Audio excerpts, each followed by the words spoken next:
पुरंदर तालुक्यातील राजेवाडी येथील टेकडी वस्ती येथे श्री गणेशाची प्रतिष्ठापना आणि कलशारोपण सोहळा बालब्रह्मचारी हरिभक्तपरायण सुतार महाराज यांच्या हस्ते पार पडला। यावेळी श्री गणेशाची ग्राम प्रदक्षिणा आणि कलश मिरवणूक काढण्यात आली आहे। तसेच गणेश पूजन पूजाविधी तसेच श्री गणपती नवग्रह पूजा, वास्तुपूजन, श्रींची महापूजा, अभिषेक, अथर्वशीर्ष पठण, होम हवन आणि आलेल्या सर्व ग्रामस्थ वै पाहुण्यांसाठी महाप्रसादाचं आयोजन करण्यात आलं होतं। यावेळी पुरंदर पंचायत समितीचे सभापती अमित झेंडे, राष्ट्रवादी काँग्रेस पक्षाचे नेते गौरव कोलते, सामाजिक कार्यकर्ते अमोल कामठे, जिल्हा परिषद माजी सदस्य श्रीकांत राऊत, गंगाराम जगदाळे, पंचायत समिती सदस्य माणिक निंबाळकर, माऊली यादव, शिक्षक नेते राजेंद्र जगताप, सरपंच दत्तात्रय जगताप, ग्रामपंचायत सदस्य राजेंद्र शिंदे, रामदास जगताप, सुभेदार मेजर संपत जगताप यांच्यासह तंटामुक्त समितीचे अध्यक्ष तानाजी जगताप, हरिभक्तपरायण केशव घोडके, पोलीस अधिकारी अविनाश जगताप, कैलास जगताप, सचिन जगताप, भगवान जगताप, विकास जगताप, विनायक जगताप, अमोल जगताप, शंकर जगताप, सुनील जगताप, संतोष जगताप यांच्यासह राजेवाडीतील ग्रामस्थ बंधू भगिनी मोठ्या संख्येने उपस्थित होते।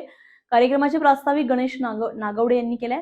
सूत्रसंचालन बाबाराजे जगताप यांनी केले, तर आभार विघ्नहर्ता मंडळाचे अध्यक्ष संदीप जगताप आणि उपाध्यक्ष अमोल नागवडे यांनी मानले।